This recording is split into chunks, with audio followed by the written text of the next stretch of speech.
We appreciate the partnership we have with the department. I want to lay out three problems quickly and three potential legislative solutions, and then just give you an opportunity to respond to any and all. First off, I think it's an embarrassment that the same transportation project that Germany can permit in 6 months takes 6 years to permit in this country. I know you share that frustration. And as you no doubt know, an interactive cloud-based review platform can increase review times or reduce review times by 50%. The administration and your department have taken some good moves to move toward more of a cloud-based platform. I've got a bill, the e-Permit Act, that I think would probably be a great partnership with your department that would mandate the use of that cloud-based review platform. That's number one. Number two,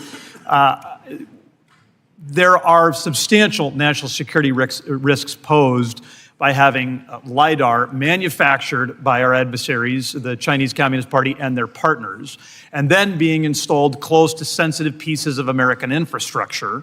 I think it's insane to give our adversaries precise details over railways, roads, ports, other pieces of critical transportation infrastructure.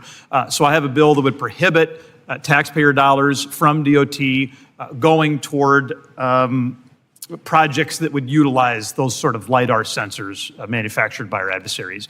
Then number three, it's absurd that we have sanctuary cities who ignore federal law, allow anti-ICE rioters to destroy transportation infrastructure, and then those same local governments will turn around and ask the federal government to foot the bill for the repairs. I'm going to be introducing a bill that would make it clear no DOT funds can go to those sanctuary cities. Any reaction on any of those three pieces of legislation, sir? So I'll do the first one last. I couldn't agree with you more. If you allow your city to be burned, or even in LA when we're allowing rioters to destroy our streets, the federal taxpayer should not come back and then rebuild what they allowed to be destroyed. I would concur. I'll also agree. I'd like to look at your bill on LiDAR in China, but you raised a really important point. And the first bill you had was on what? The e-Permit. Cloud-based platform for NEPA review. I'd like to look at that as well. But at DOT proper, we are trying to consolidate. We have like 12 different programs in regard to grants, and then tech and programming and computers. Like everything's different, all under DOT. We want to consolidate, and so we can have a dashboard where all of you can see where your grants are. Your constituents can see, where's my grant, how fast is it moving, and then what I want for you to do is, if you want to do oversight with us, I can easily then, you got the documents, I know you have them, just hit a couple buttons and print them off and send them over, and not just for me, but for the next administration as well, to say, hey, it's going to drive transparency. And I think you make we cannot realize the golden age of America if it takes us a decade to build anything. Thank you for your cooperation. With that, Mr. Chairman, I would yield back. Representative Dusty Johnson, Republican, South Dakota, expressed frustration with the lengthy transportation permitting process in the U.S., comparing it to Germany's system, where the same projects take 6 months instead of 6 years. He introduced a potential solution in the form of the e-ermit Act, which would require the use of a cloud-based review platform, something he believes could reduce permitting times by up to 50%. He emphasized the urgency of speeding up the process and advocated for this partnership with the Department of Transportation, DOT.